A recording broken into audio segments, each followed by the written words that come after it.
Hey everyone, welcome back to our channel. In today's video, I'll show you guys how to add subtitles to your video in Filmora. So first, open the Filmora app on your mobile device, then go ahead and select the video where you want to add your subtitles. After selecting the video, you can see many options on the bottom of your screen.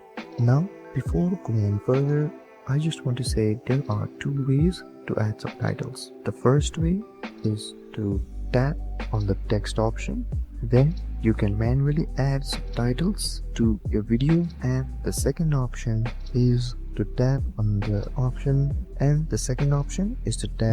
option called AI captions, where you have to buy the premium version and the AI will automatically add the captions for you.